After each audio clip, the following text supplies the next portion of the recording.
Hi guys, Love at Scout 1 again. You have heard me discuss my passion for deer stalking and all things shooting related, etc. So what I thought I'd do is, before we start getting some guns out and discussing terminology with guns and stuff, what we do is we'd have a look at a few stalking rounds that we currently use in the UK. See, we've got 4 rounds there, going from a small 223 up to a 270. I'll take those away for a second. This is the 223. Commonly called the 5.5 NATO. Our lads and lasses who are fighting in conflicts over the world, especially in Iraq and Afghanistan, use a ball and tracer round, which is this size. It's this round. It's only quite a tiny thing if you have a look at it, but can do a lot of damage. The 223 round that we commonly use in the UK, these have got expanding tips, as you can see. This little piece of lead core there denotes an expanding tip. That's a 55 grain bullet, which means on a grain scale, that bullet head, which sits down there in the neck of the brass, weighs 55 grains. Commonly used for foxing. It's a very good foxing round, and now we are legal to use these for light-skinned deer. The 2 deer species that I relate to in that are the Chinese water deer and the muntjac. You may not have seen them, you may have. They're about the size of a decent sized spaniel, a smallish medium-sized Labrador. 30 kilos is not uncommon, but that's a good size deer. Shoots very flat, shoots very straight. Doesn't recoil very much, is very soft on the shoulder, very nice round to shoot. Like if you're carrying 30 rounds of that out with you, you'll know about it. If you're carrying 30 rounds of that, then you're not going to know about it so much. There are some fantastic rifles chambered for this round. Seiko makes some really good rifles. Remington, CZ, Hauer makes some fantastic rifles chambered for this round. They're not very expensive. You can have heavy barrels with them. You know. Anyway, I digress. Very nice round. Excuse me. Not very expensive to buy. I think these run at about eight quid perhaps for 20, which, you know, it's not too bad. One of the most reloaded rounds in the world, the 223. A lot of research and development goes into these rounds. I know a lot of guys who shoot targets just for fun develop their own rounds and have some very good results. I particularly like it as a foxing round. Shoot a lot of marauding foxes with this. And it's a good round. You know, it's a popular round in the UK and on the continent, and there's nothing really bad to say about it. It does the job, and can be very effective. The next round I wanted to show you was the 243. This is also another popular foxing round. What they generally say in the UK is that's the sort of start off, the jumping off point for shooting larger deer, roe, fallow, seeker, red, etc. As you can see, that bullet has a red polymer tip, which helps with the expansion of the bullet head when it hits bone or muscle, or, you know, hits flesh, so that it can make a humane kill. Basically, what that does is help the bullet mushroom on itself to create a wound, which, you know, will stop a deer or stop a fox. That is a fox legal round in the UK. As you can see, you've stepped up from the 223 to the 243. It is a you know, a bigger round. You know, that's 223 of an inch. That's 243 of an inch. A good rifle round. Shoots flat, shoots straight. It's a good round to learn with. Quite soft on the shoulder. There are some wildcat loads which are, you know, quite heavy.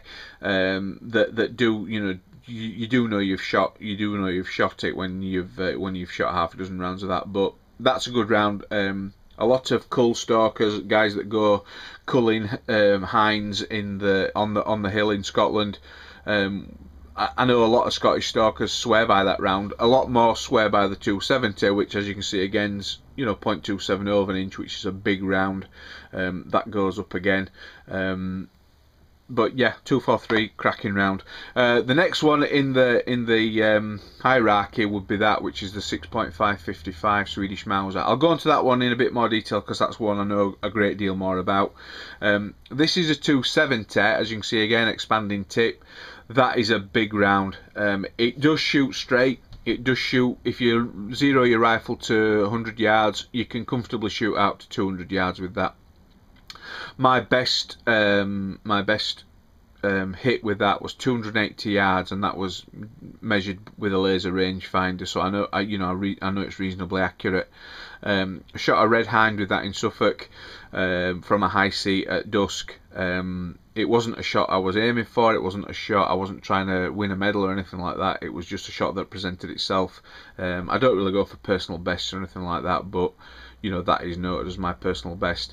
This round is very popular in Africa. It's popular on the continent, in Europe, for shooting wild boar.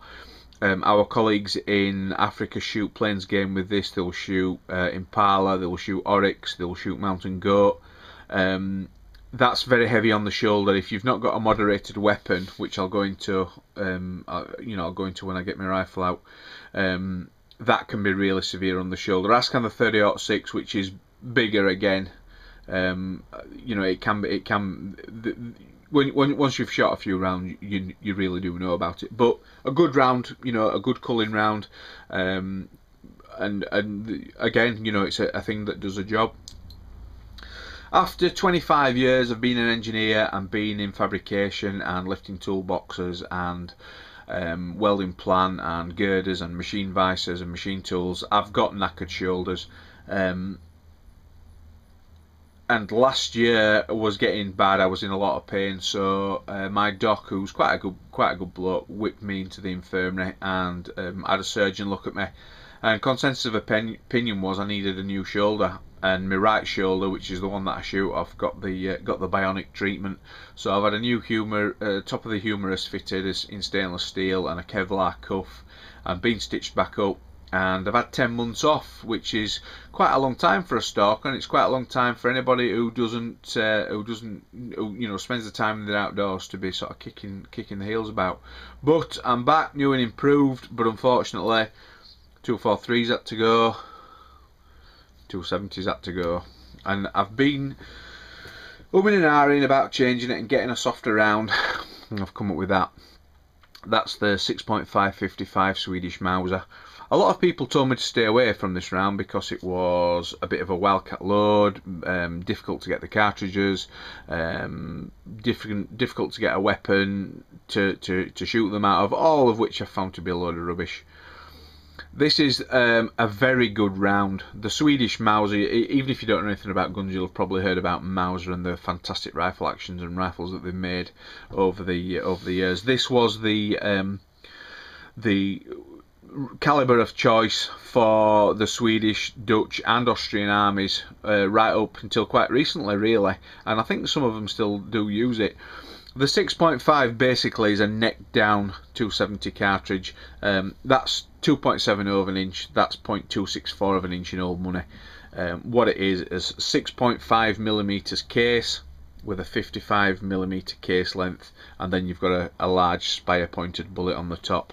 And basically what a neck down cartridge means is it's stretched. So basically what they do is they get the cartridges that are all the same and then they stretch them to make them different sizes. That's what necking down means. I've got to say I really like this round. I bought a Bruno rifle, a CZ Bruno rifle made in Czechoslovakia, which is excellent. It's the American version, which is got a floating barrel and nicer wood and one thing or another. But again, it's just a tool to do a job. But I've got to say I really like this round. It's soft on the shoulder. I do have a moderated rifle, which I'll discuss in another video. The round is good. It shoots straight. It shoots flat. I went culling roe before Christmas, and I shot a roe doe, and it poleaxed it at about 175 yards. But when I got to the carcass and when we skinned it and butchered it out, it had 2 clean holes straight through it. It dropped it to a heart and lung shot, which is the most humane, which is a humane shot. That's what you're trying to achieve as being a stalker, and I really like it. It's not very loud. It's soft on the shoulder, which is good for me with just having a new shoulder fitted. And for all the people that I spoke to and said, oh, you can't get these rounds and you can't this and you can't that and they're expensive. Oops. I'm paying 20 quid a box for posh rounds. These are partisan rounds made in Serbia, and these are 12 quid a box for 20. So you know, the amount of ammo that I go through, you know, I'm using them. You know, the £20 a box rounds, they're £1 a round, yeah. They are made by Seiko, which are a Finnish company, I think. They're excellent rounds, but there's no difference in the 20 quid box to the 12 quid box. So I'm going to be using these from now on. I've been to speak to the importer, which is a guy called Henry Crank at Pudsey, Lowtown at Pudsey near Leeds, and he's quite happy to stock them, and he does stock them for a lot of his shooters. Very good round. If you're in the market for a stalking rifle, then I would say consider that. You've got the softness in recoil and the speed of the 243, but you've got the stopping power of the 270. So it really does, in the sort of family hierarchy, it does sort of sit bang in the middle. That's about it really for rounds, guys. I can't really say much more until we get the rifle out and let you have a look and see what that's about. So I do hope that's been some interest to you. I know some of you do shoot, and I know some bushcrafters shoot and they have air guns and rimfires and one thing or another, but I do know some stalkers don't have a lot to do with bushcraft because they just go out and do the job and come home. So I'm trying to get a bit of mid-ground for us all.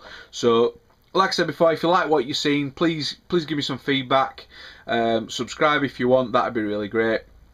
And we'll get the rifle out and let you have a look at it, and then we'll go from there. So I'm gonna move on now and do some other stuff. So I hope you all have a great afternoon and have a great weekend, and I'll speak to you all soon. Cheers now. Bye bye.